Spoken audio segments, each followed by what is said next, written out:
So first off, I do want to say thank you to whoever was at Progress and watched my video of me talking about Cara Noir and shared it. That is like mental that my name was in a Progress Wrestling post. That means so much to me, and I'm so unbelievably happy and like over the moon about that. That really meant a lot to me, and it was really cool. Now let's talk about some goddamn punk rock pro wrestling.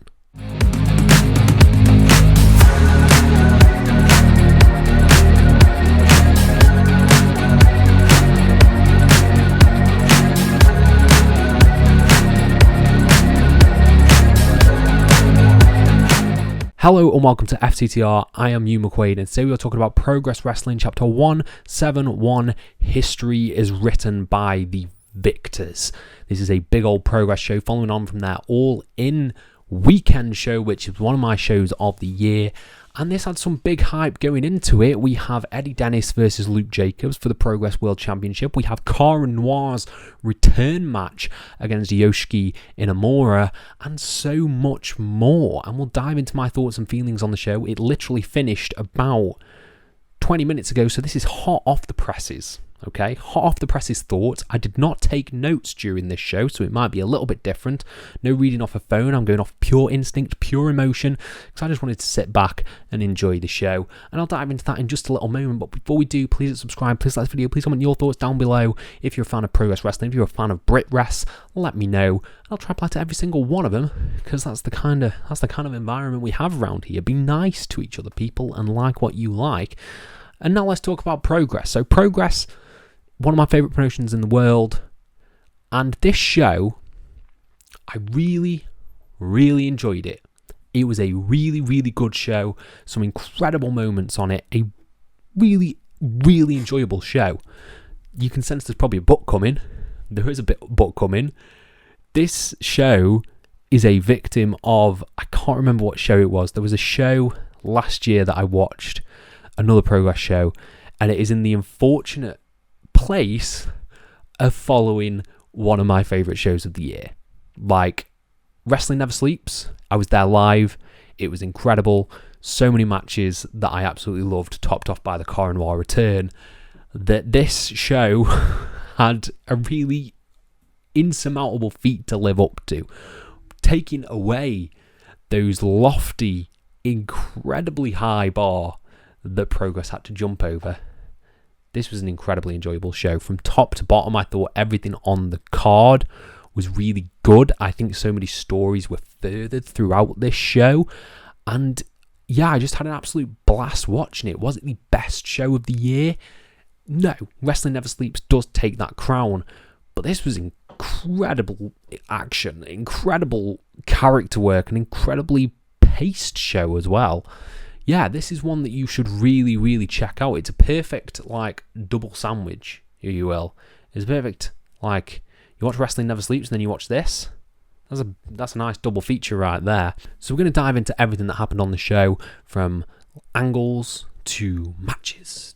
You know, the way a review works. Starting with Joe Bakewell, who I thought was an excellent host. He always does really well. I want to shout out Warren Banks on commentary. I thought he was an excellent addition to the commentary team. And then we got the opening match, which was Lycos Gym taking on Jayne, Money, and Taishi Azawa. This was really, really fun. Azawa and Jayne Money have been one of my favourite acts in Progress since they came together. I think something that me and my partner still joke about from Wrestling Never Sleeps is Money calling Azawa his son. We were belly laughing. That was so funny. And this match was really, really good. It played on everyone's strengths. Lycos Gym, who was so good in the ring, going up against this heel father-son act, and Jayne Money just being hilarious. Like, that man is unbelievably funny. There were some really cool spots in this. I think Azawa is so great. He has such a high ceiling, I think, from being here on Excursion. He has some incredible timing. Like, and I think his comedic chops are really, really good when he's playing up this role. And it built to a finish that I wasn't ready for. I was not ready for this act to split up, unfortunately. But Jayne Money leaving Azawa in the ring, leaving his son and then cutting a scathing promo, which I didn't have the volume up for because my partner's granddad was here, and so I've since watched it back, and yeah, it's a good job I didn't have the volume up. But yeah, splitting up this act, Kid Lycos 2 picked up the win on Ozawa. I'm sad because I thought this had proper legs. Like, this was a really fun act. I think it will result in a great feud between Ozawa and Money, but I just wasn't ready for it. I think they were so fun as a unit, as an act, and I think that I'm hoping the way this progresses is Jayne Money getting a new son each show. So he's had Ozawa, maybe he'll recruit, I don't know, I'm trying to think. It'd be really funny if we could get like Connor Mills or something like that, like a young up-and-comer from the indie scene, and call them his son. I think that would work really well. And yeah, this was a really fun, strong way to open the show. Really good tag match. Next up, we had Lizzie Evo taking on Ali Catch. This was really good as well. This was like, Lizzie Evo's just so great. I think both of these women are so incredibly great in the ring and on promos as well. But they had a really quick, hot match. Like, this was nothing, like, it wasn't amazing, but it was a really strong match. Like, I really liked the way they worked well together. They just had great synergy with one another, and I think Lizzie Evo picking up the win is the right decision. It was a fun exhibition match in which both competitors got to show their flair. I don't really have that much more to say about this until we get to later in the show when some story ramifications come with Lizzie Evo. But yeah, this was a really fun and enjoyable exhibition match. Like, I don't have much more to say about it than that. Next up, we got a really great banger of a match for the Defy Women's Championship as the champion Marina Shafir took on Kanji and Nina Samuels. Nina Samuels and Kanji have had a long-running feud. It's been going on for a while, and putting in Marina Shafir, who Marina Shafir has been interesting, because I remember when she came into NXT as part of the Horsewomen, and that stable with Shayna Baszler and Jessamine Duke. And I really liked her. I really liked that stable. I thought the MMA presentation of her was really cool. She's obviously doing the stuff in AEW now with Jon Moxley, Claudio, and Pac. But seeing Marina in a solo capacity, like without any of the faction stuff or any of that sort of presentation, just as Marina Shafir, she's amazing. She's so unbelievably cool. The way she presents herself, the way she works in the ring, it's all really badass. Like, she just oozes badass, and I think that's one of her key strengths. She is so unbelievably cool, and I really like the way she played off Kanji and Nina Samuels, who were just bubbling over trying to get to one another. And yeah, Kanji's one of my favourite wrestlers out there right now. I think she's so crisp, and just the way she works, she mixes like strikes and grapples really well, and makes them look like they hit really hard, probably because they really do. And I think she worked really well with both competitors. This was just a really solid three-way match with the right winner, which was Marina Shafir. Kanji was the one who took the pin, unfortunately, because I do want to see Kanji back in that main title scene in Progress. She's so good. But this led to a huge brawl with Nina Samuels, and I hope we get a stip match out of this. I hope it's Kanji versus Nina Samuels in, like, they did the Clock Strikes Midnight match with Alexis Falcon. I believe that was with Nina Samuels, if I remember correctly. Clock Strikes Midnight match with Kanji, please.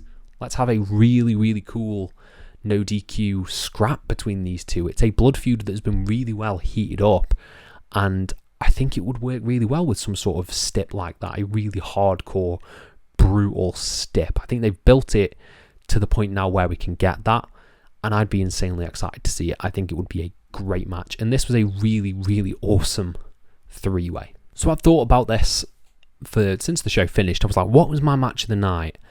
I think it might be this. Like, I loved the Cara match. I loved the Riho match. I loved the main event. But in terms of just Attitude Era, plunder, insanity, it was this one. It was Sanity versus the Smoking Aces for the Progress Wrestling Tag Team titles. Because where do you begin with this? Where do you begin with this? If you were there at the Electric Ballroom, if you were watching it live, how do I go about talking about this match? Sanity come down to the ring. First of all, everyone's in awesome streetwear. Always looks good. Sanity come down with a shopping trolley full of weapons, and then insanity just ensues. Brawling through chairs, brawling to the bar, Axel Tischer in a photo booth beating up the Smoking Aces. Like, this just went, it was bananas. It was just absolutely bananas. They went crazy spot after crazy spot after crazy spot, to kendo stick shots, to trash can shots, to throwing each other through chairs. This was like one of the best, like, Attitude Era, old school ECW brawls that I have seen in a long time. They captured that magic so well, and I think that's a strength to absolutely everyone in the match, is that they played their roles perfectly and they hit that mark. This felt like punk rock pro wrestling, which is what Progress is advertised as, and it really hit the spot. Everything, I was just had a massive grin on my face throughout it, which led to like the gnarliest spots in the match, which were a really bad looking pile driver onto a shopping trolley, which looked insane. Damo hitting Charlie Sterling with a power slam onto a shopping trolley. Then you had like kendo stick shots and trash can shots to Big Damo. Damo's like, he looks like he's really grazed his face in this, and it looks really nasty. And they were just going hell for leather, when I was expecting maybe a Spike Trivet return here. But no, Chuck Mambo of Sunshine Machine comes down, and it looks like he's taking out the Smoking Aces. He hits a big crossbody to the Aces, and then he gets the kendo stick. He's going to lather, I think it's Charlie Sterling, but Damo gets in the way and cracks. He gets cracked in the face with this kendo stick. It looks gnarly, absolutely gnarly. Then the Smoking Aces pick up the win by pinning Damo, and we have new Progress Wrestling Tag Team Champions, the Smoking Aces. I love the Smoking Aces. I think they are so unbelievably good. I think the way they work as heels is fantastic. I've loved what Sanity have done with the belts. They've had really good matches. And yeah, this leads to a Chuck Mambo caught in the middle of this, and he gets destroyed at the end of this. Sanity destroy him, because he has cost them their titles. And if this leads to Sunshine Machine versus Sanity, I think that's a really cool feud. This leads to a rerun of maybe Lycos Jim versus the Smoking Aces. I'm all for that, because I think that would be really fun. There's a lot of opportunities here in the tag division, and I think the Smoking Aces were the right choice to win this. I think it was time to put the belts back on them, because they're just such pricks, and they can do such a good job with the tag gold. I'm excited to see where they go from here. This was a fantastic, plunder-filled demolition derby. The best way I can describe it. Next up, we got a really good match for the Progress Wrestling Women's Championship, as Riho took on Emersyn Jayne. Emersyn Jayne, I'm going to say it right here, right now, maybe the most underrated wrestler on God's green earth. She is incredible. Like, she's so unbelievably good, and she's not a world champion in like one of these promotions. It's crazy. Like, she's so great. She has such a unique look, such great offense, and everything always looks like it hurts. Like, she's really good at not only selling, but like bumping around for people. She's so good, and I think she made Riho look incredible, and Riho made Emersyn Jayne look incredible. Emersyn Jayne coming out of this, I was like, I need to see her on every Progress show going forward, because she was taking some gnarly bumps in this match. Like, a package pile driver on the apron for one, followed by another package pile driver, which that's what she picked up the win with. Riho retained. Like, spoiler alert, I think we all knew Riho was retaining, because she's closing in on that Ginny record. She's looking to potentially break that record as longest days as women's champion. So I think that makes all the sense in the world. But my God, like, Emersyn Jayne put in a shift here. This was a fantastic performance. I can't remember. There was a match that she had that I also raved about, and I can't remember what it is. If I find it, I'll put it above my face. But Emersyn Jayne had the match, and it was really, really good. I think this was just fantastic. I think this was such a good match. There was a really cool bit in the middle where they were just trading strikes, trading kicks, and it worked just perfectly. It was perfectly worked. It fit the tone of the match incredibly well. I think this might low-key be Riho's best defense as champion, in my opinion. I don't know if that's a hot take or not, but I think this is one that I will remember going forward because of how great they both looked. They just looked incredible throughout this match. I think Riho's one of the best Progress Women's Champions of all time, obviously, and Emersyn Jayne's a great challenger. Like, she's got really great babyface fire as well. I really like just the way she is. Emersyn Jayne's just great. Okay, let's get more Emersyn Jayne on Progress Wrestling shows. But the angle that came after, let's talk about that, because Riho celebrating, raised the hand of Emersyn Jayne, and then who should come down but Lizzie Evo, of course, who clocks Riho, and then we have a match set after a really good promo from Lizzie Evo.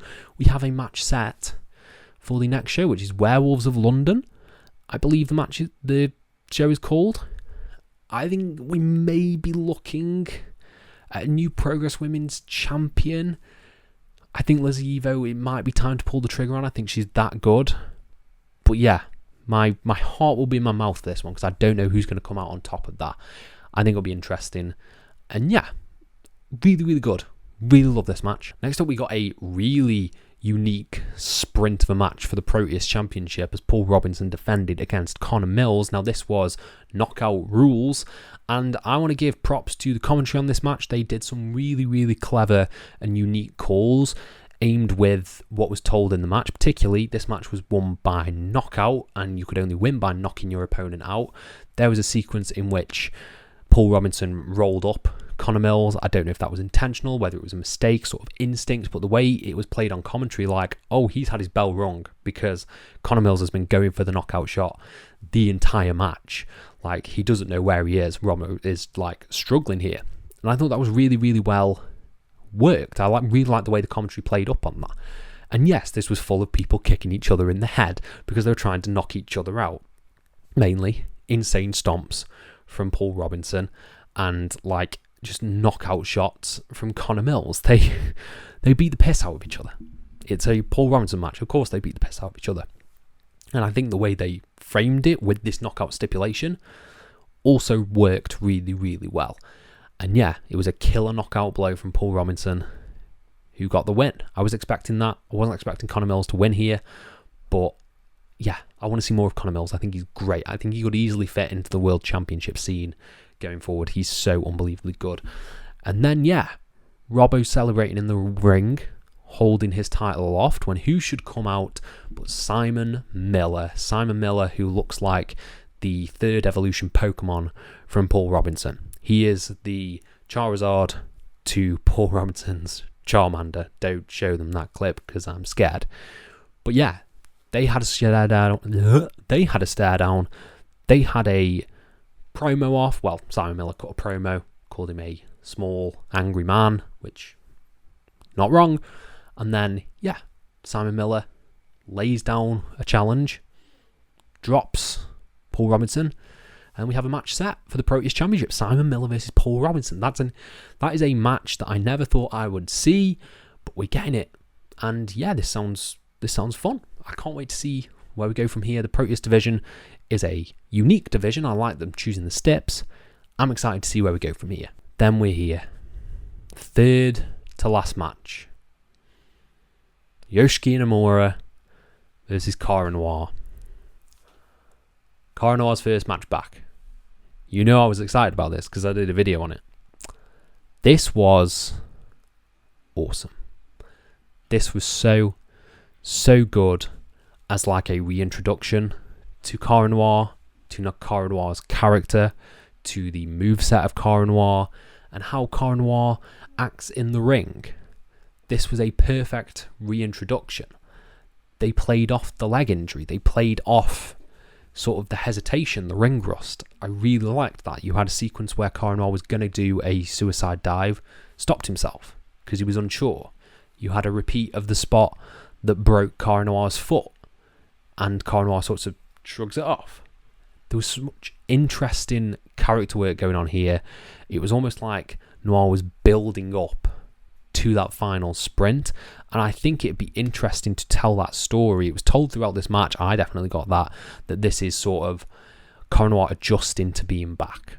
This was him, you know, he didn't get like an insanely definitive win. He got a strong win. He hit the sort of flying black hole choke that he does, and he made Inamura pass out, but it wasn't like the defining win, if that makes sense. This was like, okay, I'm getting into gear. I'm really getting there. I'm going to shift into the next gear. I'm finding myself again. That's the sort of vibes that I got from Cara Noir here, and no shade on Inamura, because my god, Inamura is incredible. I love Inamura. He is one of my favourite wrestlers in the world right now. He hits very hard. He has speed for a man that size that is just like impossible. He shouldn't be able to move that fast, but he can. And he does, especially when he goes to the top rope and hits an insane splash on Cara Noir. It was awesome. This was just like everything I wanted it to be. Like, it was everything I wanted it to be. I wasn't expecting it to be, you know, the steel cage match between him and Spike. I wasn't expecting it to be like Swerve versus Shane Strickland. But this was everything I wanted it to be in terms of character, in terms of story, in terms of performance. This just hit every mark. Like, I couldn't be happier with this. This was an incredible match, an incredible reintroduction, and something totally different. Like, I mean, I can't wait to see where Cara's character goes from here. He's getting a match with Kenta at the next show. That's going to be one to watch, because who comes out on top for that? I don't know. I think he might be the new Defy World Champion. Like, it's hard to argue for him not to be. This was, yeah, everything I wanted it to be. Next up, we had Tate Mayfair's taking on a mystery opponent because I Called Manders wasn't there. Flight issues, that's all good, that's all fine. We can like accept that. I hope he got to the UK completely fine. I hope to see I Called Manders in the UK moving forward. But the replacement was Mike Bird, legend of Welsh wrestling, taking on Tate Mayfair's. This was really, really good. I really enjoyed this. I think Tate Mayfair's is like one of the most underrated wrestlers in the world right now. I love what he does character-wise. I love what he does in the ring. He's so good, and pairing him up with a great technician, fundamentalist, just all-round great worker in Mike Bird. Of course, this was going to be a really good match. But what I really liked about this is, what are we getting from Tate? Tate could have cheated.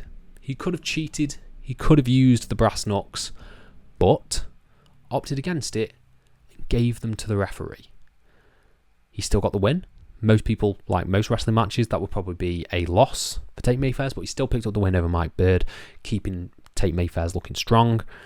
But yeah, this interesting babyface turn that we're getting to, I don't know where it goes. I'm intrigued to see where this Tate Mayfair's character goes from here, and we get inklings of that in the main event. Overall, I think this was a really, really solid match. Not like match of the night by any means. It was really, really good. But character-wise, I'm so intrigued to see where Tate goes from here, because Tate is such a great heel that this babyface turn in sort of the partnership with Eddie Dennis, it's going to be an interesting one. It's going to be a really, really interesting one to see how this plays out.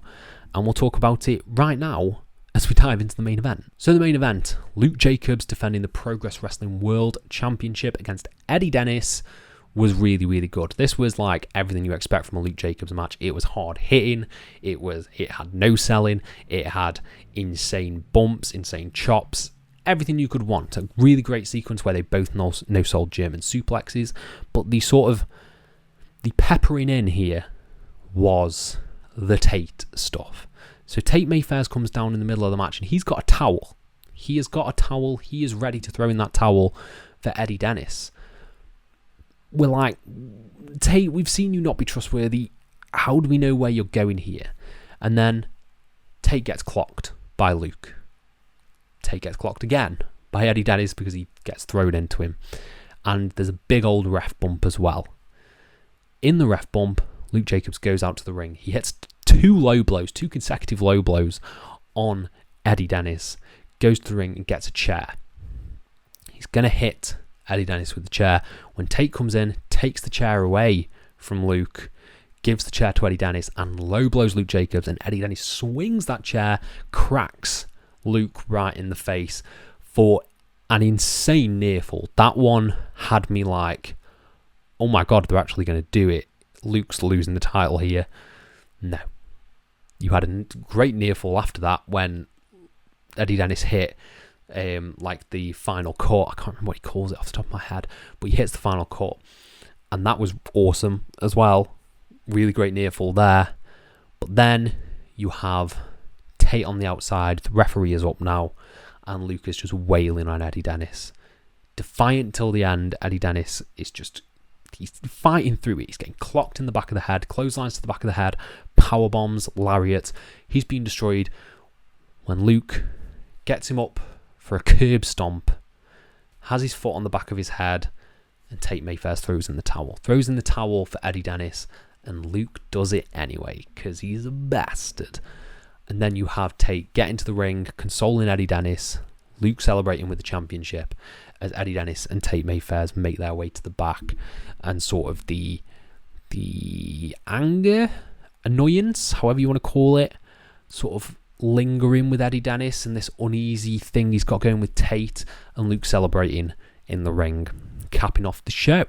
So I think there's a lot of intriguing angles here, particularly the Tate and the Eddie Dennis story going forward. I wonder if we'll get Tate Mayfair's versus Luke Jacobs. That wasn't a match that I was necessarily expecting, with them both being heels, but that seems like a match we could get down the line. Obviously, there's a lot of challenges left for Luke. Doris, Leon, Cara. There's so many names there. Obviously, Luke will probably be at the next show. He'll probably be in the Manchester show because he's from Manchester. So, yeah, there's a lot of interesting avenues here. But I thought in terms of story, in terms of character, this show was phenomenal. Like, absolutely phenomenal. It was really insanely good. And I had a blast with it. I really did have a blast with it. This was really, really fun. Overall, I'd give it 4 out of 5. Don't think it was as good as Wrestling Never Sleeps, because Wrestling Never Sleeps might be show of the year. But yeah, this was something else. This was really, really good, enjoyable pro wrestling, punk rock pro wrestling. Like, this felt like old school punk rock pro wrestling, and I had a blast with it. But I want to know what you guys think down in the comments below. Let me know if you were there. If you were there, let me know. I want to know what it was like at the Electric Ballroom. It looked like a very, very cool show to be at. Let me know your thoughts down in the comments below. I'll try to reply to every single one of them. Thank you all ever so much for your support, and have a nice day.